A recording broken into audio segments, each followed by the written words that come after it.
Ba't buhaghag? Lumala. Buhaghagard na. Hindi ka kasi nag-conditioner. Shampoo lang? Kulang.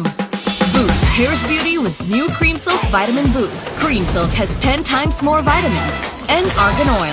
It conditions inside out for up to 10 times straighter. All day no buhaghag, parang blow-dry levels the hair. Get boosted for more every day with new Cream Silk. Now 30% more.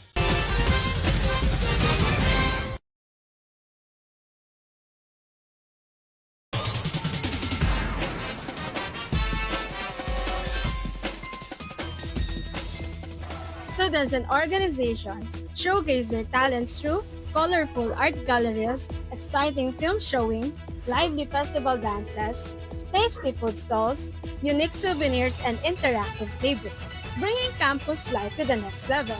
Construction continues at full speed in Marilao as the massive railway project aims to connect Central and Southern Luzon. But with traffic, delays, and public concerns, can it really finish on time? Good day, PDMians! I'm your PDM newscaster, Hershey Wison. And I'm your PDM newscaster, Jan Gabriel Bulao.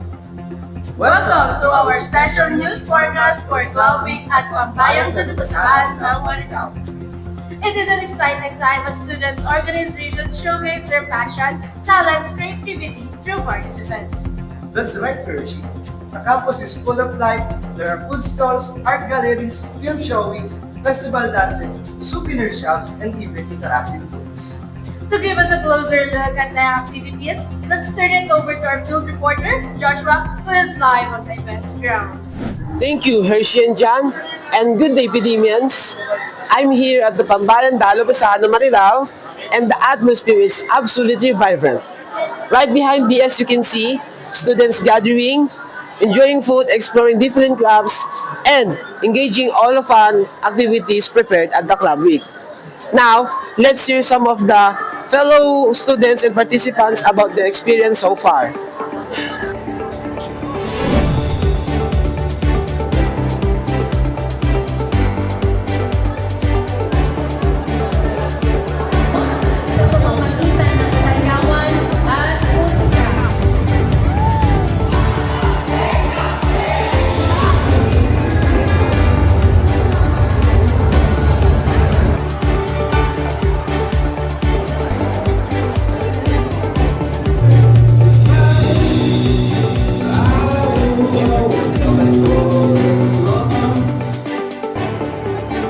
Patuloy nating pagpatuloy ang pagsuporta at patuloy nating i-enjoy ang pakikisa taon-taon sa ating taunang Club Week.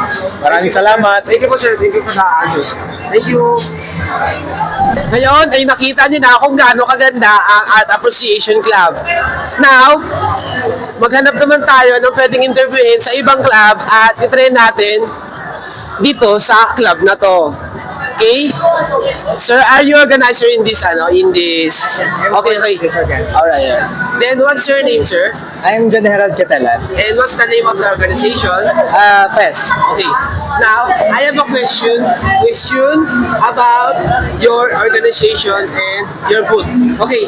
Can you tell us about your club and what your booth offers today?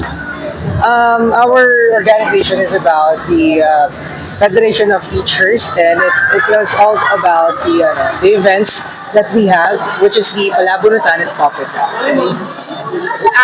Pwede pong matry yung... Yes. Okay. Let's try the pop it. Okay?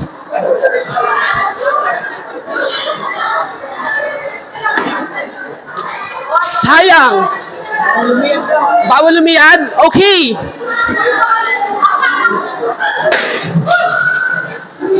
Okay. Very good. Thank you, sir. Thank you.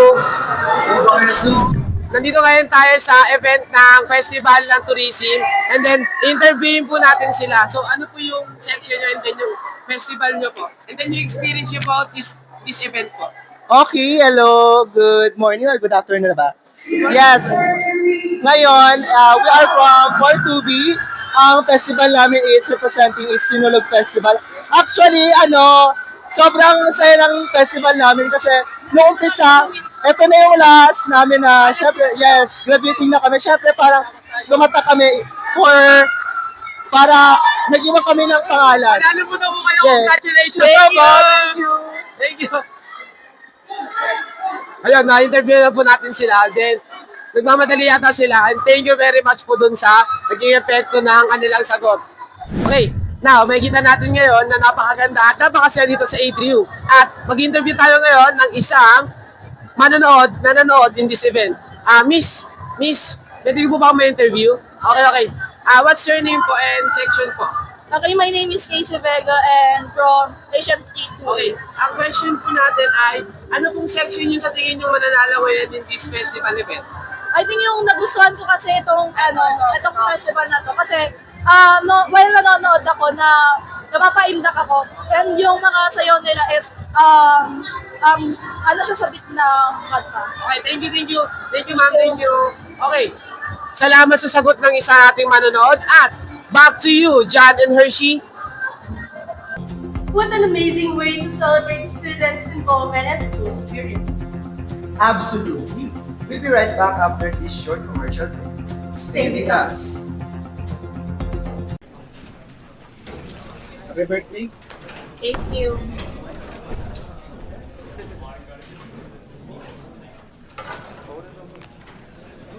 Ba regalo ko sa iyo?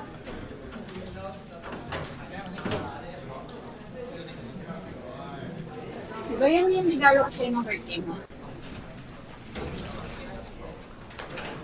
Di ba regalo ko sa'yo ito dati?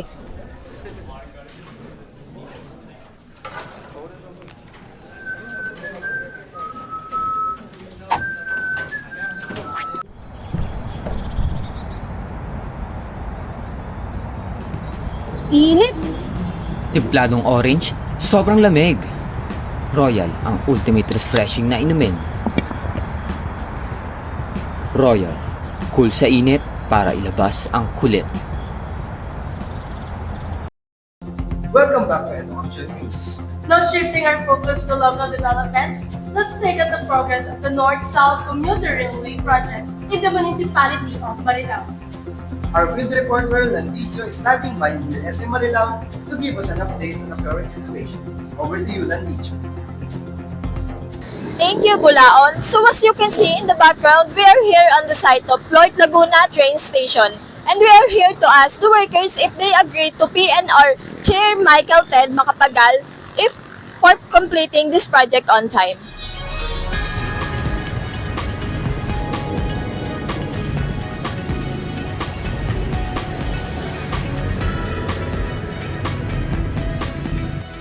So as of now, wala po tayong natanggap na pagtugon bilang patungkol po dito sa proyektong ito dahil na rin po sa confidentiality ng kanilang proyekto. So magtatanong na lamang po tayo sa mga residenteng malapit po dito, lalo na po sa mga tricycle driver na malapit po rito. So tara!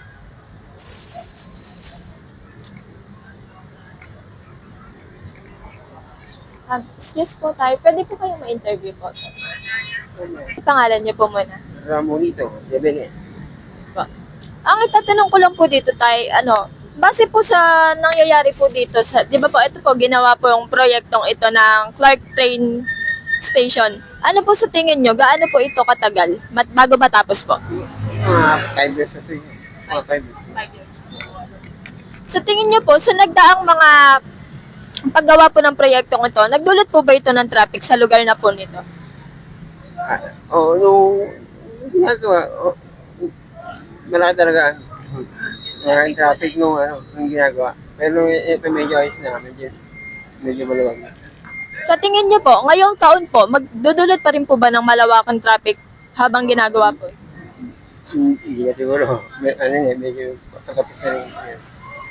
Malayo na siguro yung malayo na yung nakarating mo. Maraming salamat po, Tay. Thank you po. So, iyon na nga po ang naging tugon ni Sir. So, back to you. While we were unable to speak with the workers directly, hearing from someone in the area still gave us valuable insight into the situation. That's right. It is important to listen to the voices of the community, especially on the developments that affect their daily lives. We are your PDF newscaster. This is Education News. Thank you for watching and stay informed. Academians.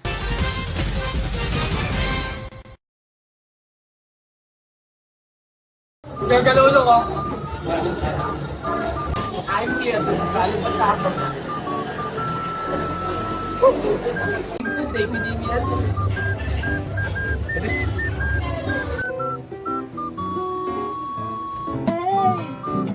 Medyo bagal mo pa. Hershey open. Talagang tanggap talaga ni Rishi.